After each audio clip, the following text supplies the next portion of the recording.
Para sa GMA Integrated News, June Veneracion, nakatutok 24 oras. Isang mapalad na bagong taon sa inyo, sa inyong pamilya. Isama na rin natin ang inyong mga kamag-anak, kapitbahay at mga kaibigan dito sa Pilipinas o sa labas ng Pilipinas.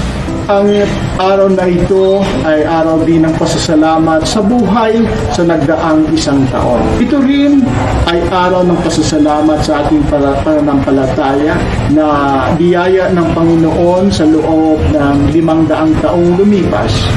Ang pananampalataya ay biyaya ng Diyos at dapat lamang natin irespeto ang pananampalataya ng iba katulad ng Islam na nauna sa Kristyanismo sa Pilipinas. Natatandaan ko palagi ang sinabi ni Propeta Isaias sa Kapitulo 41, versikulo 13. Sapagkat ako ang Panginoon na inyong Diyos, ang humahawak sa iyong kanang kamay. Sasabihin ko sa inyo, huwag kayong matakot. Tutulungan ko kayo. Tutulungan ko kayo. Alam natin na ang COVID-19 ay nandito pa rin at matatagalan pa ata ito.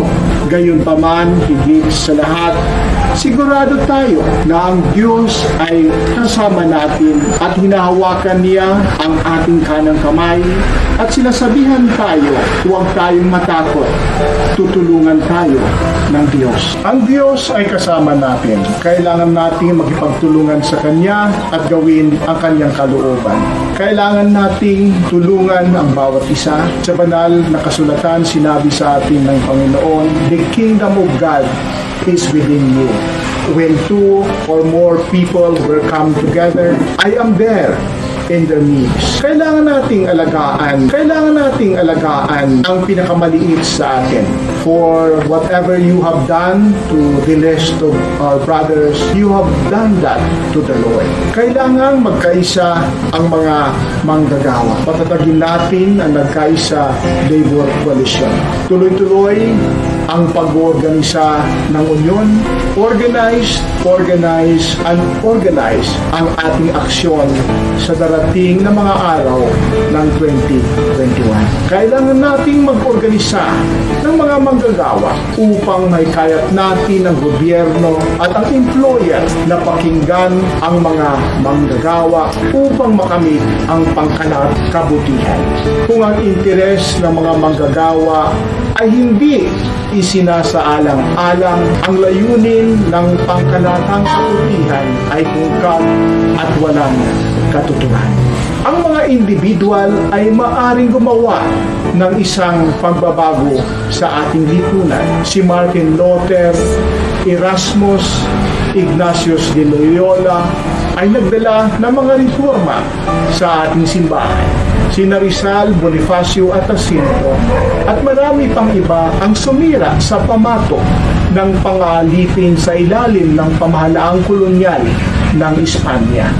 Na Isabelo de los Reyes at mga kasama ang nagdala ng ideya na nagsama-samang pagkilos upang maiangat ang buhay ng mga manggagawa sa pamamagitan ng pag-organisa ng unyon, ang Union Obrero Demokratika noong 1902.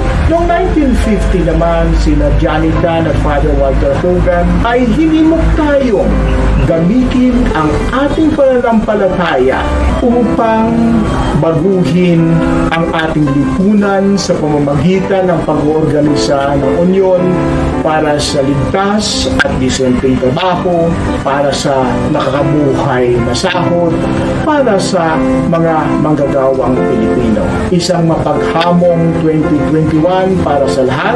Ito po si Attorney Sally Matula, ang presidente ng Federation of Free Workers at tagapangulo na nagkaisa Labor Coalition. Ito po at manigong bagong taon para sa lahat.